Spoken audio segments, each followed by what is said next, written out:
Aho, bonjour in the name of Magnadok. Anin. Kage gabo indigenous. Make a knock and do them. Make a knock wajawing and dunjaba. Beishoga kaba kong and da nongom.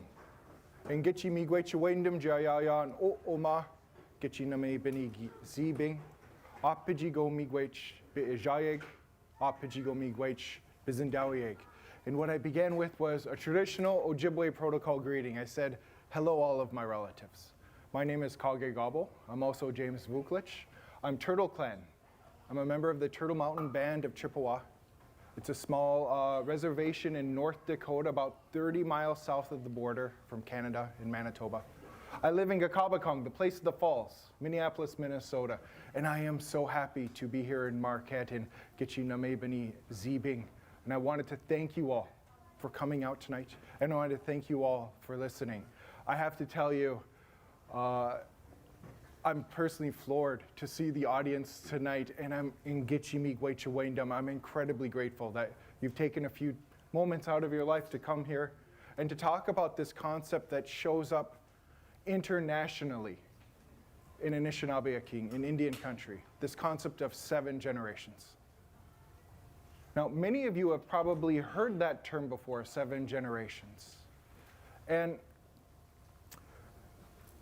when I say internationally, for example, the Lakota warrior and holy man, He Hakasapa. And you'll have to forgive my Lakota, it's poor at best. Black Elk. He spoke of a time after that terrible battle and massacre at Wounded Knee. And he told his people that it would take the Lakota a period of 7 generations to make the hoop of life whole again with the Americans, with the Wasichu. For him, this was a unit of time. And then as a young man, I heard the teaching that came from the Haudenosaunee. And when Dagana Witta, the great peacemaker, brought the great laws of peace to his people, he told them that in every one of your decisions, in every one of your deliberations, you will have to think 7 generations into the future. And the first time I heard that, I found that very profound, yet confounding. How do we do that? How do we come up with an action, a choice, a decision that has the potential to affect someone we'll never see, speak to, listen to, or hold? Someone 7 generations from now. And what I'd love to speak to you all about and present to you this evening is an Anishinaabe, Ojibwe, Chippewa, Nukaway, Sault perspective of that. Each one of those names is referring to the same group of people. In Minnesota, we use Anishinaabe and Ojibwe interchangeably, so those are the terms I'll use tonight. And when I said international in Indian country, not everyone's familiar with this fact, but Lakota, Dakota, Nakota, Haudenosaunee, the Iroquoian languages, and Anishinaabe, the Ojibwe language, they're as different from each other, comparatively speaking, as German, Mandarin Chinese, and Somali. 3 different languages spoken on 3 different continents by 3 different nations of people. And although we live next to one another, we share some common physiological, cultural, spiritual characteristics. Each nation's been given its own gift, its own language, its own history and spirituality. And so I always love stressing in the beginning that we're speaking about an Ojibwe perspective. So this was once a petroglyph. It comes from that word petro, stone, and glyph, to write. It may have been moved to a wigwas abak, a birch bark scroll, which is how Anishinaabe, Ojibwe people, traditionally carried their knowledge forward. And today we're using PowerPoint with the projector while streaming online. So our media's changed a little bit, but our message is still the same. And this first generation, Neen, that's I, me, myself. Our next generation is Nus and Ninga. We may have some contemporary fluent first language speakers who may know I'm using the old words for my father and my mother. Nowadays, you may hear Ndede or Nababa for my father, as well as Namama for my mother. Ndede is probably a borrowing from daddy in English. Nababa from the French papa. We have these ancient terms though, and I love to share those with people. And when I speak about ancient, when we look at our words for grandparents, Nimishomis, my grandfather, and Nokomis, my grandmother. When we use a sound like Noko, We're using a sound, and we can make a really strong scientific case for this. This sound dates back to prior to the ending of the last ice age. That means before Gitchigami, before the great sea of the Anishinaabe, Lake Superior existed, there was someone who saw a mountain of ice a mile high. They saw saber-toothed tigers, woolly mammoths. They saw Misamic, giant beavers, beavers the size of Makwa, a black bear. And if you can imagine Makwa at that time, on his hind feet, he stood 11 to 12 feet tall. I'm 6'3". If you can imagine sticking another me on top of myself, you get an idea at how huge some of the megafauna were. And I love sharing this because so often our history begins with contact, when people arrive here. And that's a very important part of our story, but it's a relatively small chapter in an epic saga that goes back thousands upon thousands of years. So some of the sounds and some of the teachings we're going to discuss tonight, their origins are in antiquity. And then we have our next generation, Indonako Bichigan. And logically, this is my great-grandparents, this is my great-grandfather, my great-grandmother. But it doesn't just mean that. It has in it a morpheme. This is as scientific as we'll get with it tonight. A morpheme is the smallest part of a word that carries meaning.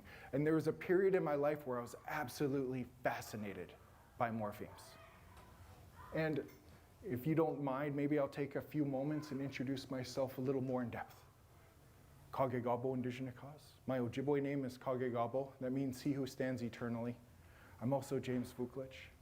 And I didn't hear the Ojibwe language until I was a 25-year-old man. My beginning in post-secondary education was with film and video. I was fascinated by it, but it wasn't my vocation. I wasn't passionate about it.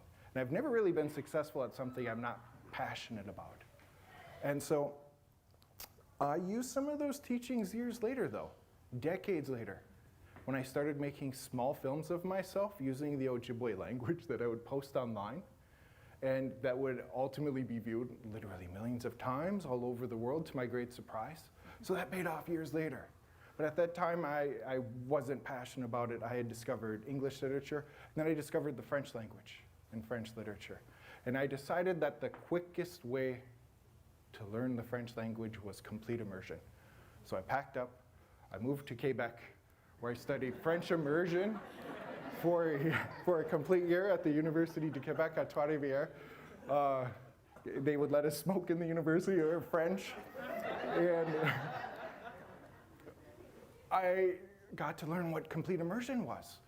If I wanted a cup of coffee, if I needed to find the restroom, you had to learn how to say it in French, because even if they did speak English, they wouldn't. It was all in French. And so when I came back a year later, fluent in the French language, with every intention of becoming a French teacher, I went back to school at City College in Minneapolis, and I saw Ojibwe was being offered. Now, my mother is Ojibwe. My grandmother's Ojibwe. My father's Croatian, so that's why I wouldn't have heard the Ojibwe language from him. But I thought, Ojibwe is being offered. I've studied French, Italian, a little bit of Latin in middle school. Why don't I give Ojibwe a try?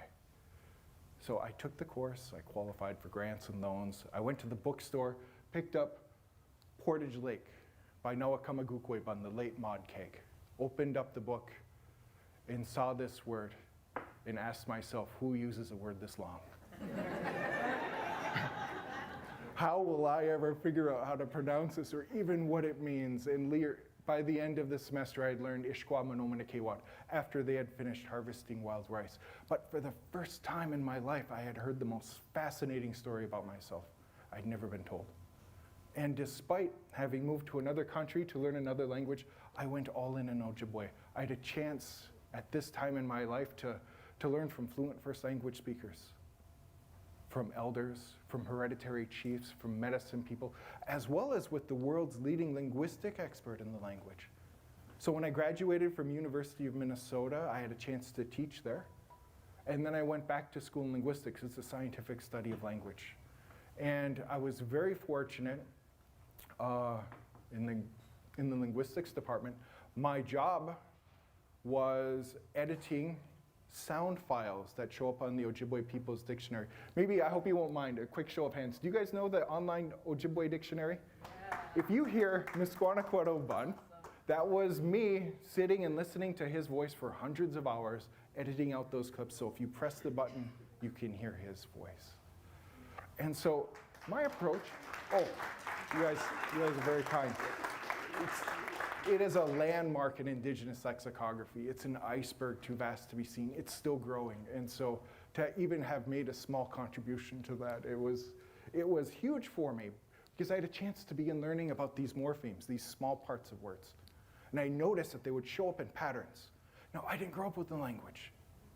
I had to approach it as a man, so my approach became scientific. And if I could see where these morphemes show up in different environments from a scientific perspective, I might get a better understanding of what someone is saying today. Maybe 50 years ago, 150 years ago, 400 years ago, 800 years ago.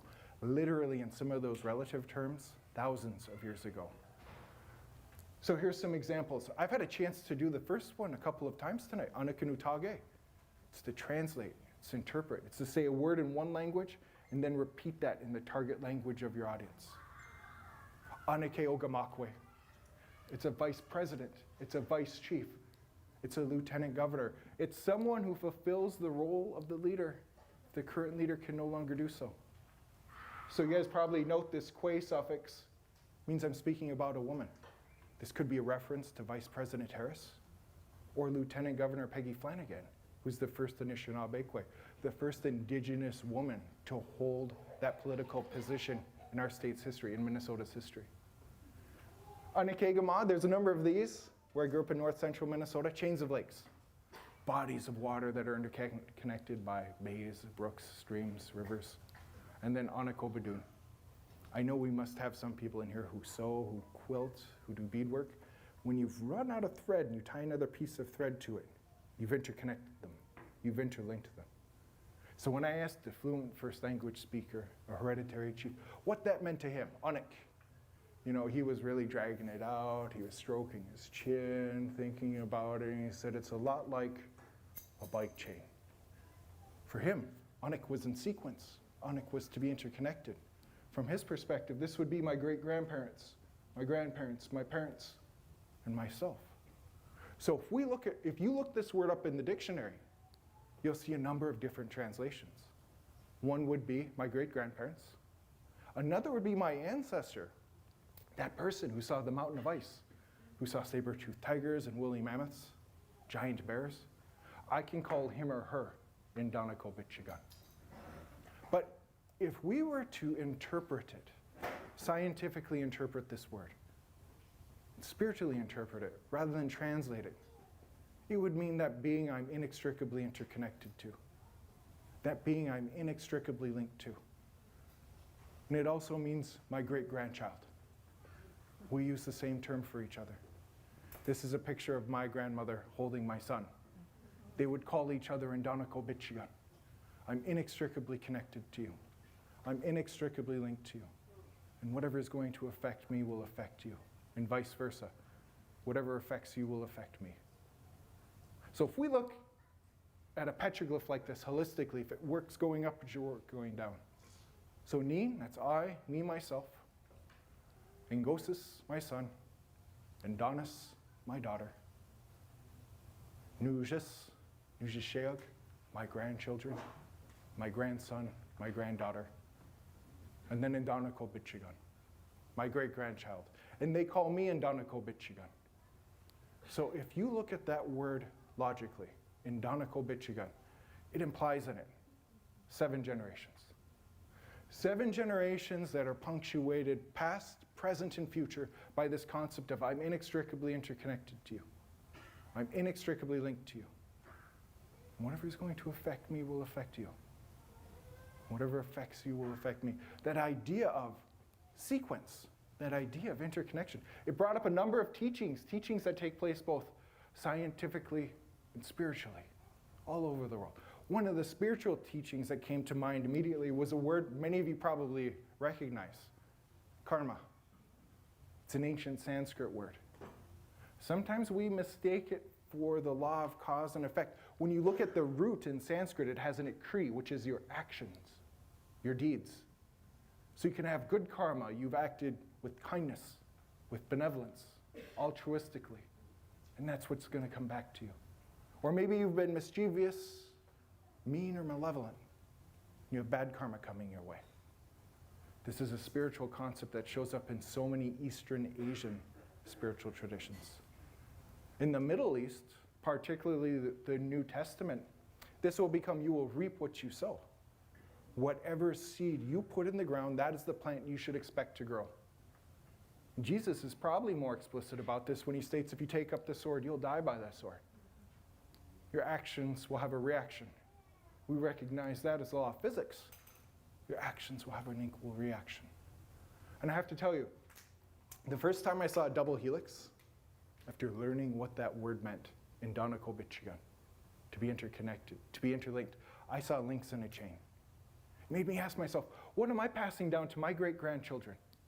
What did I inherit from my great-grandparents? It's my DNA. It's the very building blocks of my being. It made me ask myself, well, what was my great-grandfather's experience like? One of my great-grandfathers was born 100 years before me. And in 1875, he'd see a great deal of change in his life. He'd see the creation of the Turtle Mountain Reservation. This was a place he couldn't leave without express written consent from the Indian agent at the time. If he did, he'd be deemed off the reservation. That's where that term comes from.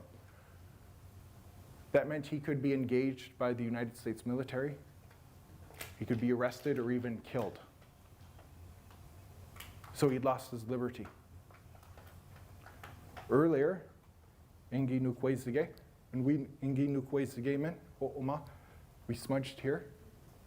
I know I smudged at the apartment I'm staying in. Ingi Anishinaabe, I use the Ojibwe language. Gi Nagamawag, they sang, Pijigo Miigwech Nagamotawian. Thank you so much for singing to us all tonight. And I use the sema, I use tobacco, one of our 4 sacred medicines. In my great-grandfather's day and age, that was an arrestable offense. And when you look at the law, he would do 30 to 90 days in jail. This wouldn't change until 1978, when they passed the American Indian Religious Freedom Act. I was a 3-year-old. That happened in my lifetime. And I wonder if some of you asked the question, if his mother's Ojibwe and his grandmother's Ojibwe, how come he didn't hear the Ojibwe language till he was a 25-year-old man? There's a very good reason for that. My great-grandfather would see his family life change considerably. My grandmother would go to a residential school in Canada. This was, no, it's fine. I have an 11-year-old at home, so I remember very fondly. He couldn't have done that. He was a man on the move already. That one's doing amazing. And so, that's how old he is there. This is 4 generations. My grandmother, she'd go to a residential school in Canada. My mother would go to a boarding school in St. Ignatius in Montana. Now, these were total institutions, and they left when they were 5 and 6 years old. I don't know if we have any 5 or 6-year-olds in here. You get an idea of how small they were when they were taken from home, and they were put into a place where the clothes they wore, the food they ate, where they sat down, the language they spoke, when they went to church to pray, when they went to the bathroom, when they went to sleep.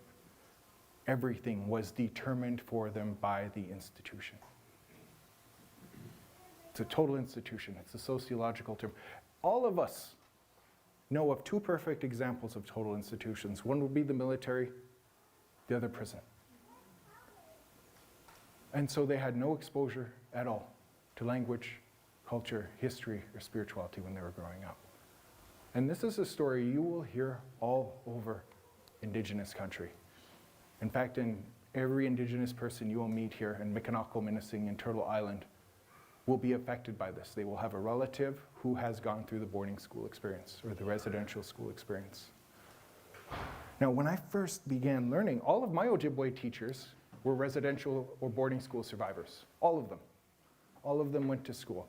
And when I would bring tobacco to elders and to first language speakers and asked them for help in learning the language, so many of them would tell me the same thing, that the language is already in you. It's in your blood memory. And at the time I was working on the dictionary, I was getting citations and doing research, and I hadn't heard that term, but I didn't discount it. Something I've discovered is science is going to catch up to what our elders have been saying. I have watched it happen time and time and time again. So years later, when I heard this idea of blood memory presented in a different term, I was floored. What they used was the term intergenerational trauma. And it made me think about my generation. I'm Generation X. I had the chance to learn the language at school, the place that was ground zero for the loss of our language and culture and spirituality. I can live anywhere I'd like in the United States. I can offer tobacco and use the language without any fear at all of prosecution or persecution. Why was my generation dealing with so many problems? Problems I've seen after having traveled all over Anishinaabe King, both in the United States and Canada. Problems that have been in all of our communities. We've all been affected by the opioid epidemic, by methamphetamine abuse, by unsafe sexual practices, by gambling, by internet addiction, by chronic overspending. Why were we dealing with that? And when I heard this term, it began to make sense. In the study of epigenetics, they've looked at people and have discovered that if you go through something incredibly traumatic, particularly when you are a child, the chemicals your body will create while you are going through that trauma have the potential to alter your DNA. It is your body acting intelligently. It is giving the next generation a better chance at surviving and succeeding in this new environment. So when I looked at my generation, it struck me that, we may have a generation of people who are struggling with someone's pain that is not their own. Someone's pain that they have inherited intergenerationally. Many of you have probably heard about the tens of thousands of children that just did not survive the boarding school era. People who came back after having endured mental, emotional, physical, spiritual, and sexual abuse at these places. And the reason I speak about this is because the moment you recognize it, the moment you recognize I may be struggling with someone's pain that is not mine, that moment can be a catalyst for healing. That can be the moment you choose to not pass this down to the next generation. And I have seen that all over in our communities. People, particularly the mothers and grandmothers, who have said, it stops with me. I am not going to pass trauma down to the next generation. And I would be remiss not to point out, we didn't just inherit trauma. That despite a systematic effort to destroy the language, culture, history, and spirituality, here we are. We have endured. We remain here.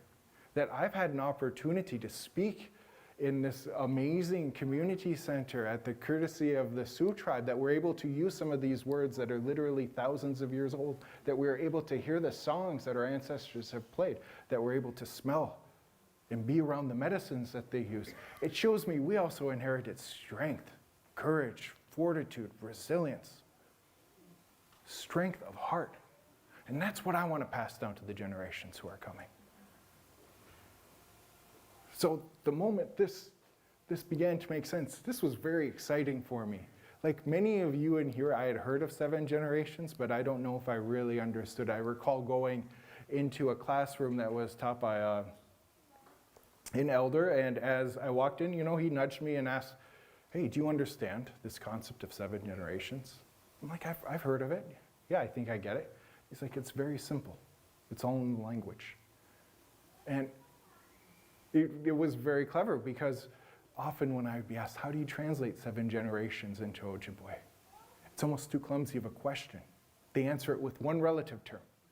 The moment you say that in Danako Bichigan, you're implying 7 generations. Now, when this old man began talking, he said that when he was growing up, the Gete Anishinaabe, the old time Indians, and the Gitchi Ayaog, that's our word for elder, I feel privileged to see so many elders in the audience tonight. Gitya means a great being. He said the Mindumuyayag, those who, the old women. I know that sounds pejorative in English. In Ojibwe, it couldn't be further from the truth. Mindumuye has in it minj, which is to hold. And uye is the being. In Anishinaabe Moen, the old woman is the one who is holding us all together. And take a moment and think about grandma's role in the family, in the clan, and in the community. They're holding us all together. There's the Akiwenzi, the one who comes from the earth, the old man, the one who realizes, I've been fed, nourished, and healed by the earth. I am the earth, and the earth is me. He said when they reached a certain age, they would try to avoid using this Neen, I, me, myself in everyday conversation. And as a linguist, I was fascinated by that. I was like, I don't know why I wouldn't say just I, me, myself. It was later when I translated it into Latin that it began to make sense. Is this a word we all recognize? Ego? Ego? Has everyone in here dealt with someone who's egotistical? Egocentric? I know a term we hear in the news a lot is egomaniacal. Someone who is looking out for me. How can I become more attractive, more accomplished, more wealthy, more successful, more cultured, more spiritual, more than you? I'm looking out for me. I'm looking out for number one. And what those elders were trying to pass down by example was that their spiritual teaching was only Kijemanadu, only the kind spirit, the benevolent mystery. The Creator says, I, excluding you. Human beings can't. I'm all my relatives, and all of my relatives are me. Gedina Wendeman, we're all related, as you can see on the wall over there. I'm inextricably interconnected to all of my relatives. This was really exciting because I had heard this in ceremony so often.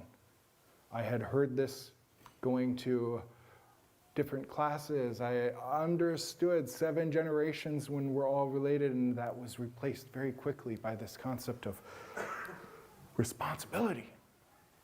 It was the birth of responsibility. I had at this moment scientific and spiritual proof that every single one of my choices, every one of my decisions had the potential to affect someone 7 generations from now. And it's not just me. If you are in the audience listening, if you're watching online, our choices have the potential to affect all of our relatives.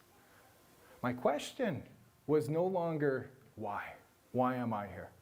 I see enough youth in here today, maybe that question of existential teenage angst, why am I here? Why was I born? I didn't ask for this, was answered for me by the culture. We're here because we're related. They always knew we were going to be here. It was no longer, why am I here, became how. How can I live in a way that brings peace and balance to my relatives? How can I live without conflict with them or my environment and ecosystem? How can I lead a life without contradiction where I'm saying one thing and then doing another? People all over the world have been asking this question. For example, in the Jain faith, Mahavira had found moksha, mukti, liberation from that cycle of karma that kept him reincarnating lifetime after lifetime. For the Buddha, he had put out the flames of desire. He had found nirvana. In his language, he would have said nibbana. In the Pali language, he wasn't always thirsting for it, reaching for it. He had found peace. He had put out the fires. Lao Tzu in ancient China spoke of going along with the natural flow of the universe, living in accordance with the Tao. For Socrates, he spoke of living the examined life. For him, the unexamined life wasn't worth living. Jesus found within himself that divine spark, the kingdom of heaven. And our ancestors spoke of Minopumatsuen, the good life, a life of peace, a life of balance, a life without conflict with my relatives or my ecosystem, my environment. This is a verb, Minopumatsi, and you'll find it in Anishinaabe Moen. Maybe 7/8 of our words began as verbs. It's a way of acting, it's a way of relating, it's a way of being. So that can mean to live well, mean a good life, and the natural consequence of that is to have good health. So these are some of our sister languages. In Odawa, in Budewatmi, Potawatomi, they would say Minopumatsi. with our other sister languages, the Cree language, they would say menopamatsu or miopamatsu. Now it takes a long time for one word to become the same word in a number of different languages. It means the words we're listening to was when the Buddha spoke of the Four Noble Truths for the first time, when Jesus gave the Sermon on the Mount, when Socrates was in the ancient marketplaces of Athens arguing and debating. Our ancestors were right here talking about how can I find and seek out the good life. And they left us a way to do that. They called it the Gichi Debak Konegewanan, or the Gagige Anak Konegewanan. I wonder if you noted earlier when I broke down that word for my great-grandparent, we got a very different meaning from it.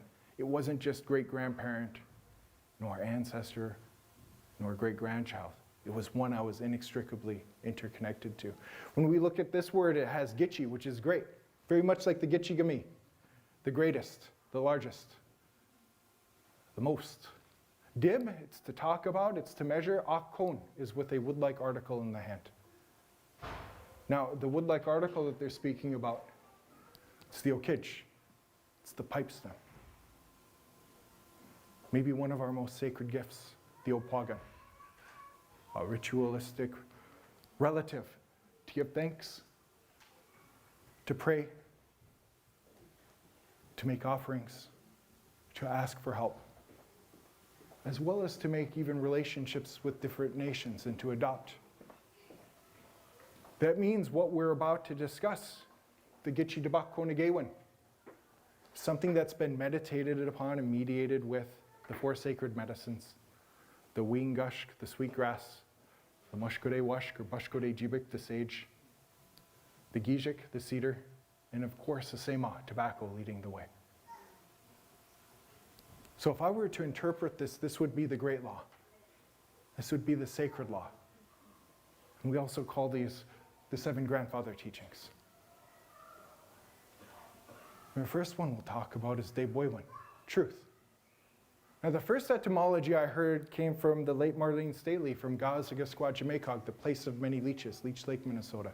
And for her, it had in it de, which is the heart, and way, to speak. I'm speaking to you from my heart. I am speaking to you from the very center and core of my being. Sometimes you may see birch bark scrolls or even petroglyphs that have an image of a human figure that has a line coming from the very center. I'm communicating to you from there.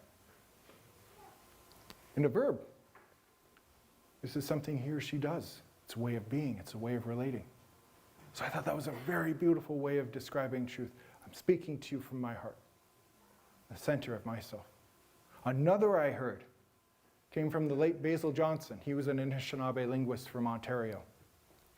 And when he came and spoke to us at University of Minnesota, he related this anecdote. For him, Dabe was an extent you can't surpass in way to speak. And he spoke about traveling to a fly-in community in northern Canada. Now this was a place that was isolated yet insulated. It was isolated because you could only get there by plane. He said at that time in the 50s or 60s, maybe by snowmobile or dog sled, but for the rest of the year you had to fly in. And because it was so isolated, there were no roads that led there. Everyone there used the language. You even had monolingual speakers because they had no reason yet to learn French or English. Everyone they spoke to on a daily basis used the Anishinaabe-Moan, used the Ojibwe language. So he said when court would come there once a month, they would fly to all of the different reserves. They would land, they'd set up in the band office. There'd be a judge, legal representation, and interpreters, particularly for the monolingual speakers. And when they were asked to tell the truth, the whole truth, and nothing but the truth, so many of them said, I can't do that. And the problem wasn't that they couldn't tell the truth, the problem was in translation. They said, I can tell you everything I experienced, I witnessed, I was a party to, I heard. That may or may not be the whole truth. I can speak my truth to you. I can speak my experience to you. And I thought, that's a very beautiful way of describing truth. I can't go beyond, I'm not going to add, I'm not going to take away. I will speak as fully as I possibly can. Yet when I looked at truth the same way that Jesus, that Buddha, that Mahavira, that Lao Tzu looked at truth, this is something eternal. It has neither a beginning nor an end. I wonder if the spirit of the language was actually censoring itself here, saying, I can't define something eternal to you. This is something that has to be experienced. If you're using words that have a beginning and an end to describe this, to define this, you're using the wrong tool for the job. It has to be experienced. That's when I began studying and observing our ancient ceremonies and our spirituality. And one of the most ancient ceremonies I found is something called Gi'ugoshamon, a vision quest. Many of you have probably heard that term before, vision quest. In Anishinaabe-Moan, we call it Gi'ugoshamon. And I found an account in my graduate studies that was written completely in Ojibwe by Gagige Benesiban, the late Chief John Benesi at Fort William First Nation, Anamikiwajawing, right on the northern part of Lake Superior in Thunder Bay. And he was an old man when he told this story in 1904. This must have taken place in the 1830s, 1840s.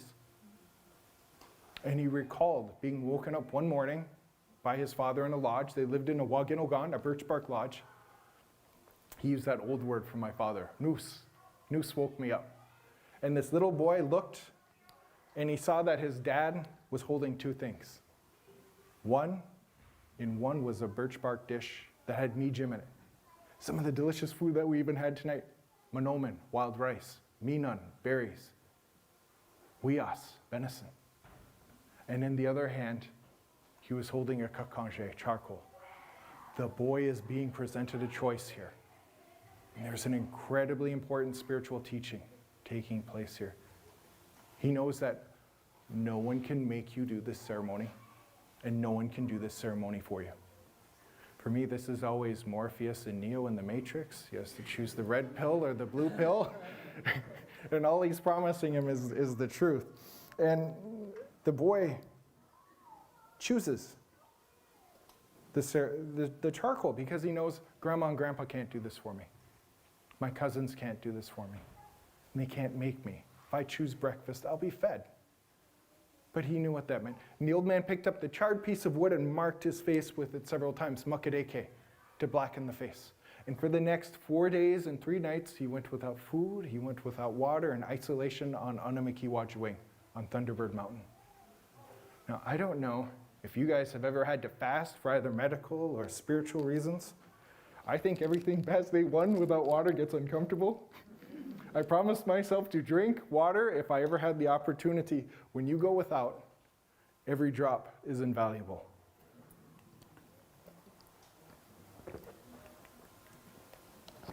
As the sun's going down that first day, you guys are on the lake. You know what that's like. It's spring, it's starting to get cold. This boy, he's lonely. He's probably scared. He's starting to hear all of these noises. He's cold. He's hungry. He's got soot all over his face. I wonder what he's thinking. How would I get some of that water I see in the lake? What would I eat for food tonight? Where am I going to sleep? He realizes something very important. What happens to a human being without food, water, clothing, or shelter? You will die. You will die. He is experiencing that at that moment for the rest of his life. If he meets someone without those basic core human needs being met, he will feel genuine and authentic empathy for them. I too have faced cold, hunger, thirst, and loneliness. And if I can, I will help you. We're in November. If you've asked yourselves why our relatives helped those people who would ultimately end up colonizing and settling Mikanako-Minising, Turtle Island, it wasn't even a choice or a decision for them. It was, this is how we treat fellow human beings. This is how we treat relatives. Now the boy realizes something else. Where do I get my food, clothing, shelter, and water from? If you're an Anishinaabe child in the 1830s, 1840s, it all comes from a key, the earth. And he realizes, it's the four-legged who are feeding me, who are clothing me. It's the trees, the mittigug, that are giving me a lodge. They're giving me fire. They're giving me the oxygen I need to breathe. The mushkaki. I love this word. It has in it mush, strength, and ki, the earth, the strength of the earth, medicine. When I need to be healed, when I need to be nourished, I seek out the strength of the earth. And the nabi, the water, it's giving life to all of it. he realizes, I have a relationship to each one of those beings. When we use a word like Gidinawaindaman, when we say Indinaway Malganadok, all of my relatives, it's that relationship that makes them relatives. I'm addressing all of them. And in learning our next sacred law, he's realizing in Dabasangdizawin, in humility, that I think lowly of myself. That probably sounds like low self-esteem in English, but he's putting Anishinaabe where Anishinaabe belongs. I am not more important than the relatives who give me life. In fact, I cannot live without you.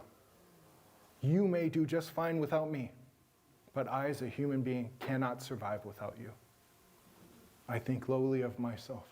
In some communities in Ontario, for example, Nigagunsmanakaning, Red Gut First Nation in northwestern Ontario, Anishinaabe has an Anisha for nothing, and Abe, the being. The one who is nothing without the Creator, the one who is nothing without his or her relatives. In Onigaming, in the Lake of the Woods area, Anishinaabe is the one who is humble before the Creator. I like how they incorporated that grandfather teaching, that sacred law for humility into the very word for human being. I am not more important than my relatives. In fact, I think lowly of myself. And that kind of humility brings with it Manachitiwan, respect. If you look this word up in the dictionary, you'll see two translations. One is to go easy on, to use sparingly. The other is to respect. Because this boy realizes he's going to have to hunt. He'll have to fish. He'll have to trap. He'll have to harvest. And when he does that, those relatives who are giving us life, they will no longer be alive. He's going to go easy on them. He's going to take only what he needs. He will leave the rest behind. I told you earlier, my family are from Turtle Mountains. We are a buffalo people. Mashkare Bijiki fed us, they clothed us, they sheltered us. They gave us a myriad of tools with their bodies. Is it a good idea then to go out and kill all of the buffalo, or is that catastrophically stupid? You destroy yourself. They went easy on. That's why when people arrive there, they'll find herds of buffalo, 50 to 60 million strong. If you've ever been in big sky country, to see the plains and be able to imagine seeing nothing but buffalo as far as your eyes can see, it would be a remarkable sight. Now this is reciprocal. It's ide. Means they do it to one another. From an Anishinaabe perspective, it's not the hunter going out and getting the buffalo, or trapping the beaver, or getting the fish. It is the fish going into the net. It's the beaver going into the trap. It's the buffalo walking in front of the bashkazagun, the firearm, or the mittigwab, or the bow and arrow. They're going easy on us. They are looking at us and saying, we do not take care of you. You are not going to survive. For me, respect, it's not a submission to authority. It's acknowledging the sanctity, the sacredness of your relatives' lives. It's to go easy on them. Wonder if this boy asks himself, who else does that for me in my life? Who else feeds me? They clothe me. They give me a place to live. They give me medicine when I'm sick. My family. Your mom and dad, grandma and grandpa. Why? Because they love me. When I started with the grandfather teachings, with the sacred laws, I said that the Ojibwe language can't define something eternal. In this word, it's not a definition. I think love's eternal. I don't think it has a beginning nor an end. It's a description. It has in it this morpheme, zog, which is to emerge. This is my friend's Ojibwe name, Sagachewe. So it could mean that there's a hill or mountain, and someone, as they approach the summit, they come into view. Now put yourself in this boy's shoes. It's dark. It has been your first night fasting alone. And no matter who you are, that first night alone in the dark by yourself, you hear every sound. It's cold. You're thirsty. You're hungry. You're lonely. You're in the dark all by yourself. And what I love about this video is this is exactly what this boy would see at the end of his first night of fasting. Maybe some of you will recognize Wayne Bosho, the sleeping giant. And in a moment, we're going to see Sagachewe. I've had an opportunity to stand exactly where he's fasted. The one coming from behind the mountain. It's Gimashomasanan. It's our grandfather, the sun. And when the sun rises in the morning, who is the sun shining on? Everyone and everything. This boy is seeing an example of what does the Creator's unconditional love look like. It has to be something for everyone and everything. Of course, he wouldn't have seen the freighters in 1830, but he would have seen that. In Minnesota, we call the month of May the Zagibagagizis. It's the budding moon.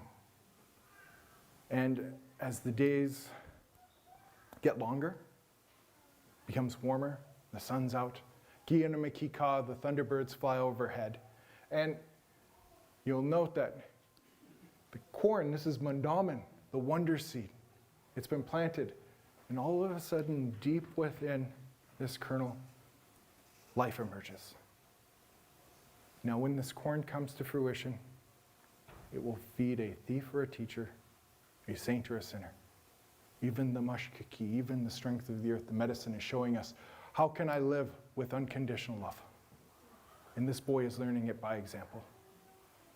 He's understanding that, it's not going to come from some definition I come up with in my head. He's never, and I haven't either, seen a portrait, a picture, heard a song, listened to a poem that captures that feeling I feel for my wife or son, for my parents or grandparents. It's beyond thought. It has to emerge from deep within us. And when it does, it's for the benefit of all of our relatives. And we don't just have one word for love. There's Joanum. Many of you are looking at this and are saying, there's 3 different translations: to have compassion for, to bless, and to love unconditionally. And I think maybe the best way to interpret this would be with a story. This is one of the very first stories I learned as I was learning the language, and it is what a privilege to be able to say it here. It's the story about how February got its name. It's the Name Benigizis. It's the suckerfish moon. And here we are at the Gitchi Name Benizibing, at the great suckerfish river.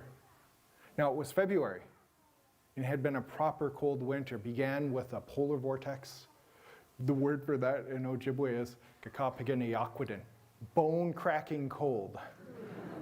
So we've all felt it. I know you Michiganders have felt it too. I'm from Minnesota. We know exactly what they're talking about. Blizzard, B1, another B1, and then there was yet another polar vortex in February. And despite having prepared enough food for the winter, these things happen. Starvation haunted Ojibwe winters. And at this point, they were becoming bakade. Now, nowadays, if you hear this in Ojibwe, first year Ojibwe, it's like, I'm hungry, I could eat something. That word literally has in it thin, and their stomachs were becoming thin. Their skin was becoming gray. Starvation was setting in after a week of doing nothing but drinking tea and water. They were on the precipice of beginning to starve to death. And they asked for help. That's what they were instructed to do. And it said there's a man who has a dream, he has a vision. And in his dream, it's Nameben, it's the suckerfish who approaches him in his dream.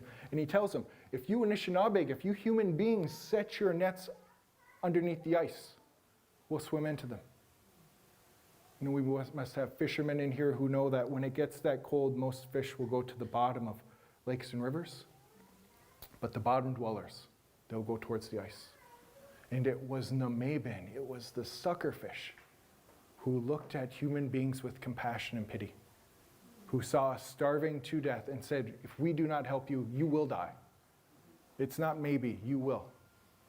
They showed us unconditional love. Because the next morning, they woke up, they made a series of holes in the ice.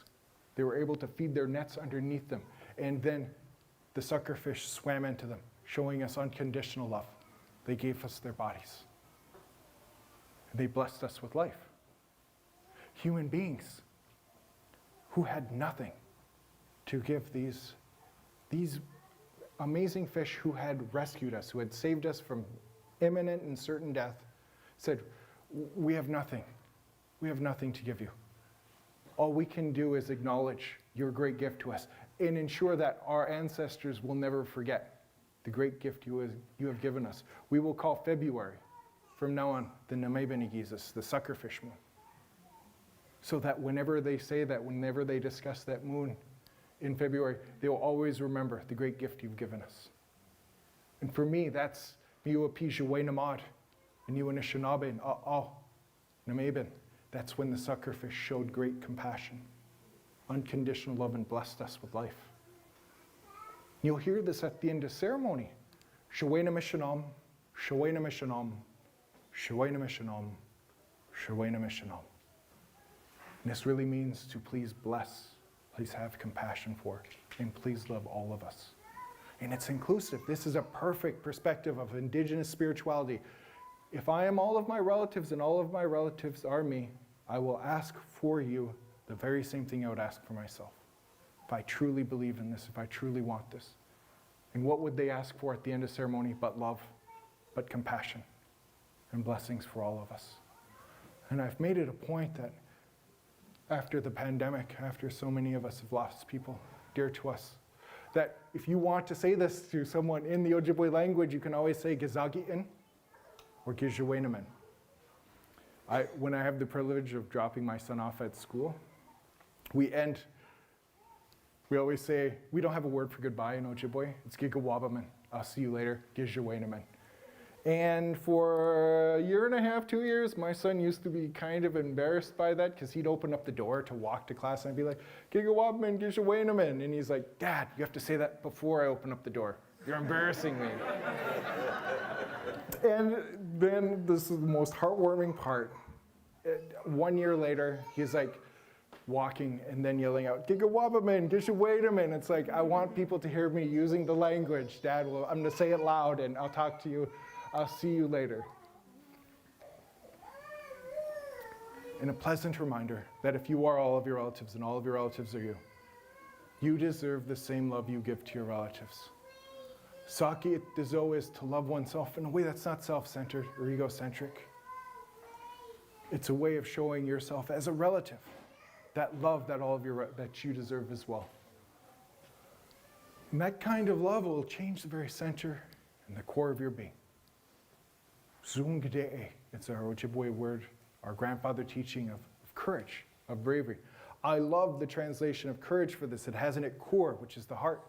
It's exactly what we're speaking about. Zun is strong, de is the heart. If you tell someone you're brave in Ojibwe, you say, you have a strong heart. And there was a story that radically transformed the way I look at this word. For me, it's the coming of the Bwanji Dewagan, of the Dakota drum, to the Ojibwe. In the beginning, it's dark. In the early 1860s, a Dakota village comes under attack by the Chimokumana, by the Long Knives, American soldiers. And it's said in the first moments of this attack, there's a woman who loses her sons and her husband immediately. In less than a minute, her entire life has changed. She escapes. She runs for her life, finds a nearby cedar swamp and a pond that she dives into, and grabs a hollow reed that she uses to breathe to remain underwater. If she's discovered, she'll be killed on sight. They're not there to take prisoners. They are there to decimate the village. And she hides for her life. She hides for 3 to 4 days, the same amount of time this boy is fasting for a vision. She too has a dream. And in her vision, Wakan Tonka, the great mystery, the Great Spirit tells her the Spirit is very disappointed in how human beings are living. And look at that period in our history. The Civil War is raging. The wars for the Great Plains are beginning. And the Dakota, they're not just in a war with the Americans. They're in a war with the Ojibwe. And in Minnesota, this war had been going on for at least 100 years, maybe 200 winters. There had not been peace between both of these nations. And she's shown a drum in her vision. And she's told that if the Dakota were to present this drum to the Ojibwe, it would bring peace to both of their nations. And she's able to mystically escape with her life. She brings her message to the nearest Dakota village. She relates it to the holy men there. And they begin at once creating Dakota drums, the Bwanji Dewayagan. And it's said when they present this drum to the Ojibwe, and in many accounts this takes place at Mississauga at Mille Lacs Lake in Minnesota. These people are able to sit at the drum. And when the Ojibwe accept it, they sit around the drum like we saw tonight. Now these were people that had brought the worst that war has to offer to each other, generation after generation. They had killed each other's relatives. They brought to each other terror, rage, poverty, bereavement, anxiety, generation after generation. And when they sat at the drum and they sounded it, it represented both of their hearts beating as one. The songs they were singing, they were speaking with one voice. The smoke that came up from their chernupa, from their opwagana, from their pipes, their prayers going to the heavens. And at that moment they said, no matter what happens, I shall never raise my hand to you again. They were playing the instrument that makes the sound of the heart. That's really what that word means in Anishinaabe, the Dewe Igan. And for me, this radically changed the way I look at that word, what it meant to have a strong heart. For them, they said, my children will not inherit war from me the way I did from my parents, my grandparents, my great-grandparents. I will not pass that down to them. In fact, for me, Zungade'ewen was no longer, I am unafraid to fight Dakotas. It meant, I am totally unafraid to treat Dakotas as relatives. And I've worked side by side with Dakotas in Minnesota, in Minneapolis, advocating for our language, our culture, our history in the classrooms. We've taught side by side with one another. For me, this was, I am not just unafraid to treat my relatives, to treat my enemies as relatives. This will show up in Buddhism or Christianity as loving one's relatives. Truly have strength of heart, those Ogichidag, the warriors. Their war was no longer with other indigenous people. Their war was with healing, with illness, with treating illness in our communities. When they sat at that drum, they would be referred to as Ogichidag, as warriors. They would pray for all of their relatives. And in each one of the directions, all of their relatives. Pray for their Ambegish-sigo, Jimino Ayayik, Ambegish-sigo, Jimino Manjioyik, Ambegish-sigo, Jimin Waindameg, Ambegish-sigo, Jimino Sayik. I am praying for your peace and your well-being. I am praying for your good health. I am praying that your thoughts and emotions are in balance so that you may know true joy. And I'm praying that you walk along the path of life in a good way. And it takes a really strong heart to pray for everyone in that direction, because you're not just praying for the people you love. You're praying for people who may be sowing harm and discord in your community. People who may be trafficking, engaged in brutality. And what they're doing with the drums, with the tobacco, with the pwagan, are saying, if you had peace and well-being, if you had good health, if you had joy, and you were walking along the path of life in a good way, you wouldn't act this way. I can't make you change, but I can still advocate on your behalf using these sacred gifts we were given. And if you lead a life with that kind of strength of heart, it will change the very way you lead your life. Many of you are probably looking at that first grandfather teaching with truth and now seeing honesty. That was my response too. And in English, it doesn't really make sense. They're kind of synonymous terms. If you tell the truth, you're honest. If you're honest, you tell the truth. In Anishinaabe, Moan, it's not just what you say. It's how you act. It's how you lead your life. That word, Gwaikwajizi, has in it right, proper, straight, correct, in alignment in Otsi, to live. Because you can't just live in Ojibwe, you have to live a certain way. And everyone in here has had an experience where there is someone who's told you, you should act a certain way, dress a certain way, speak a certain way, go to a particular ceremony, and then see them on Friday or Saturday night out on the town doing something completely different. It's hypocrisy, it's contradiction, it's going against what you say. If you're honest in Anishinaabe and you're asking someone, observe how I lead my life, not just the words I speak, the truth will invariably come out. It always does. Are my words in alignment with my actions? It's never just thoughts and prayers in Anishinaabe, Ojibwe with Ojibwe culture. It is, watch what I say after I pray. Watch what I do after I pray. Watch how I change my life. It's a way of being holistic. My words are in alignment with my actions. And if you're able to do it, if you're able to lead a life with truth, with humility, with respect, with love, with strength of heart, with virtue, righteousness, and honesty, with respect, then every single one of your actions, every single one of your decisions will be wise. It'll be insightful. It'll be enlightened. It'll be positively beneficial, not just for you, but for someone coming 7 generations from now. When I reached this point, I asked myself, well, what would our ancestors want to pass down to us? We were not the only people who understood there would be generations coming after us that we would want to invest in. These are hieroglyphs. We began with petroglyphs, something carved into stone. This is sacred writing. And there was a moment, these are Egyptian hieroglyphs. When I was at the Vatican, I was in the courtyard, and I don't know if you can tell there are hieroglyphs right here. And we're outside, and I know you're not supposed to, but I touched them. And when I did, I had this moment. Something struck me. It was that someone 3,000 to 5,000 years ago stood there in front of that sculpture. This is obviously looted Egyptian artifacts that ended up in Rome. Someone stood there and carved that out with a hammer and small chisel so that I would be able to see it. He had no idea that Turtle Island even existed. He had no idea that there were indigenous people. He had no idea that this would leave Egypt. Yet, thousands of years later, there it was. Yet something happens along the way. People forget how to read and write hieroglyphs. They'll even forget what language they're in. What I'm showing you here is a huge leap forward where they realized, oh wait, they're not just drawing pictures, they're literally writing. But for thousands of years, that information, that knowledge that they painstakingly carved into stone was lost. So it happened in Mesoamerica as well. The Mayans had such detailed knowledge of astronomy.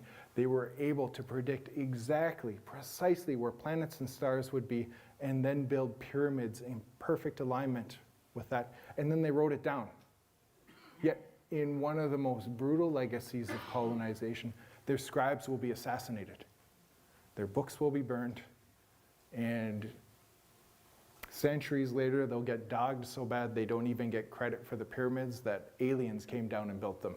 And I give you every assurance, when they read their language, they recognize it right away that they were Mayans who built that. Yet, all of that had been lost. They're still just now breaking what's called the Mayan code. And when I ask myself, what would our ancestors want to pass down to us? Knowing that anything they created would one day turn to dust. Anything they created had the possibility of being lost. I think they said, I would show our relatives how to lead a good life. Minopamatsuin. How will we pass these teachings down? And this was something I heard in my very first year of Ojibwe. I've heard it ever since, that if you really want to know the spirituality, the traditions, the culture, the ethics and philosophy, it's all in the language. And what I hope I've had a chance to share with you all tonight is something I consider to be an ingenious 13,000-year investment in us. How will they pass these teachings down? We will put the teachings in the words that people use.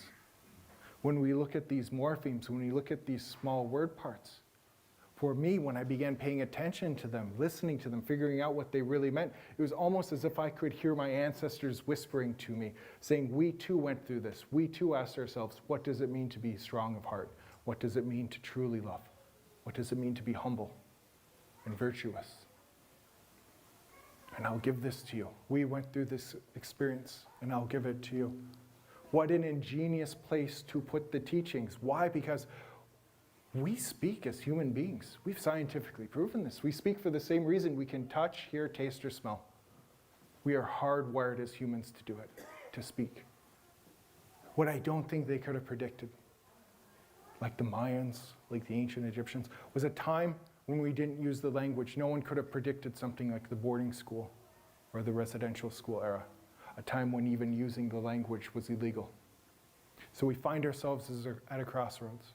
And with an audience like this, to have an opportunity to share with you that you've probably heard from your Indigenous relatives, your friends and neighbors, about the importance of the language in our culture.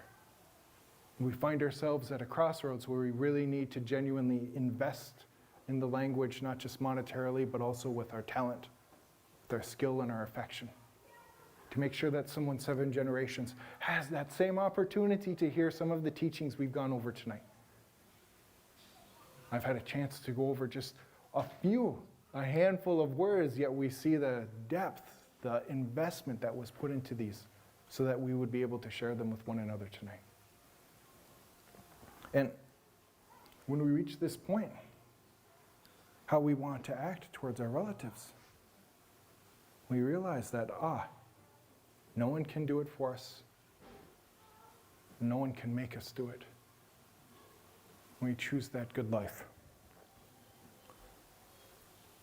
Often, I'm asked, well, how do I make that change? And our ancestors' perspective of that, it wasn't just passing down the language, it was how we led our lives. It was if we chose the good life or not. Because it wasn't the culture that made us do it. No one made us do it. No one could force us to do it. It was a decision that each one of us made. It was a teaching that is as ancient as the one shared by Buddha or Jesus, or even more contemporary Mahatma Gandhi or Martin Luther King, to be the change you want to see in your community. The government can't do it for us. The community can't do it for us. But if we make that decision to radically change ourselves, and I am all of my relatives and all of my relatives are me, if I radically change myself, have I in fact changed all of my relatives? If I change the way I relate to my family and my clan, does that change how my family and clan relates to the community? Does that change how my community relates to the nation? Does that change how the nation relates to the world? It came from inside. And when we do that, I've been speaking about this in a very linear fashion. It's about right now and into the future. If we make this choice, if we make this decision. That's how we were all educated. That's how I was educated.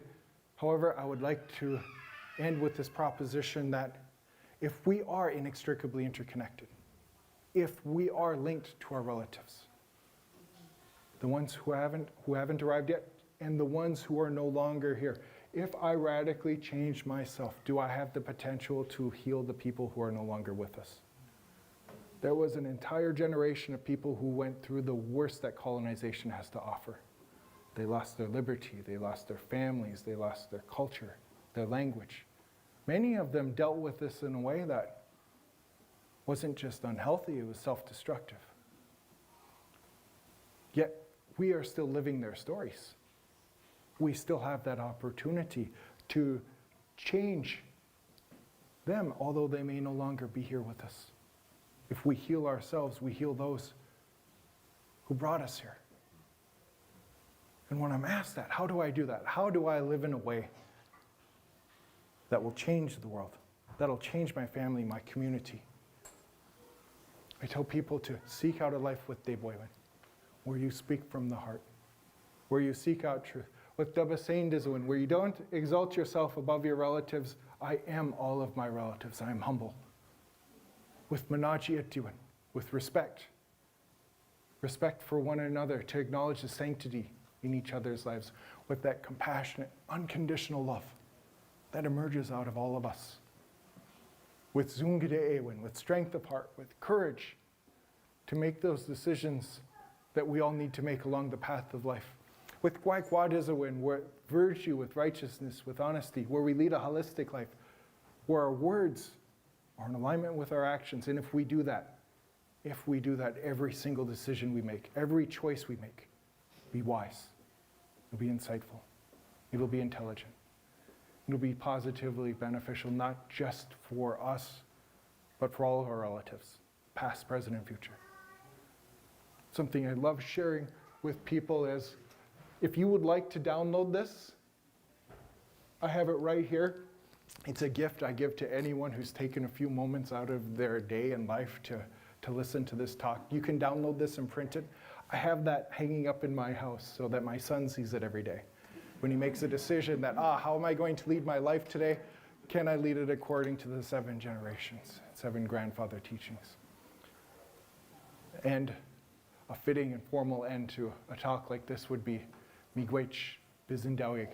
Thank you all so much for listening. Can I take a moment and say Apajigo Miigwech to the city of Marquette, to the Sault tribe, and of course to the diocese, the Episcopalian diocese, for their kindness, for their generosity, and to you actually as Michigan as a whole. This is the last date of a Michigan tour that has been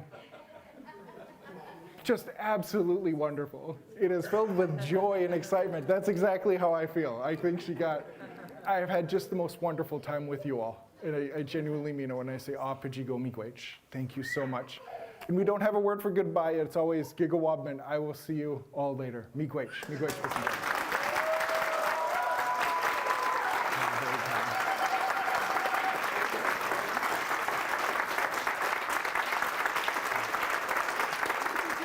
Thank you.